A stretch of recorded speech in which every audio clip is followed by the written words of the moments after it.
হতে পারি আমি একটু জেদি আর রাগী, প্রয়োজনে মুখের উপর জবাবটাও দিয়ে দেই মাঝে সাঝে, তবে আমি বেঈমান আর স্বার্থপর না। মন থেকে কিছু আপন মানুষকে মুছে ফেলেছি। দেখা হবে, কথা হবে, চলাফেরাও হবে, কিন্তু কখনো মনে জায়গা হবে না। জীবনের প্রতিটি পা সাবধানে ফেলো, কারণ বহু মানুষ অপেক্ষা করে আছে শুধু তোমার একটা ভুল ধরার জন্য। কপালে অবহেলা লেখা থাকলে হাজার চেষ্টা করেও ভালোবাসা পাওয়া যায় না। পৃথিবীতে সবচেয়ে আপন হলো চোখের জল। সুখের সময় না পেলেও দুঃখের সময় ঠিকই কাছে পাবে। কাউকে নিয়ে সমালোচনা করা যতটা সহজ, তার জায়গায় দাঁড়িয়ে পরিস্থিতি বোঝা ততটাই কঠিন। মনে রাখবেন, কর্মফল খুব ভয়ঙ্কর জিনিস। আজ আপনি যা করবেন কাল তা প্রমাণ পাবেন। কিছু কিছু মানুষ আছে আপনার সাথে কিছুদিন কথা বলবে, মায়ায় জড়াবে, তারপর হঠাৎ একদিন ছেড়ে চলে যাবে। বেশি দায়িত্ব পালন করা মানুষগুলোই একটা সময় সবার কাছে দোষী হয়। নিজের জায়গায় দাঁড়িয়ে কখনো অন্য কারোর পরিস্থিতি বোঝা যায় না।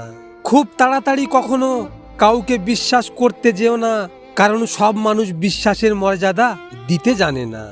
শরীর আর সম্পত্তি নিয়ে কখনো গর্ব করতে নেই, কারণ অসুস্থতা আর দারিদ্রতা কাউকে বলে আসে না।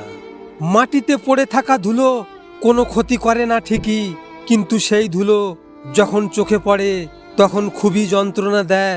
ঠিক তেমনি জীবনে কাউকে কখনো তুচ্ছ ও দুর্বল ভেবে কষ্ট দিও না, কারণ সৃষ্টিকর্তা কার ভাগ্যের চাকা কখন ঘুরিয়ে দেবে আমরা কেউ সেটা জানি না। তখন কিন্তু সেও তোমার চোখের বালি হতে পারে। নত হলে যদি সম্পর্ক গভীর হয় তাহলে নত হও, কিন্তু প্রতিবার যদি তোমাকেই নত হতে হয় তাহলে থেমে যাও, কারণ ভালোবাসার স্থান বুকে, পায়ে নয়।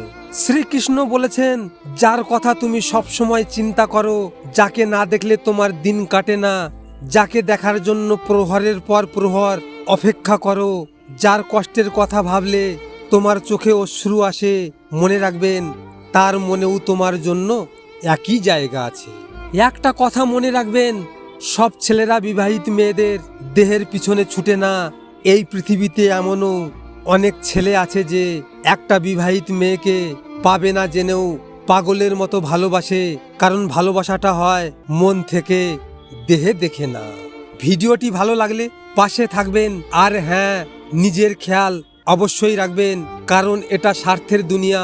এখানে নিজের খেয়াল নিজেকে রাখতে হয়, অন্য কেউ রাখবে না। দেখা হচ্ছে পরের ভিডিওতে। ভালো থাকবেন, সুস্থ থাকবেন।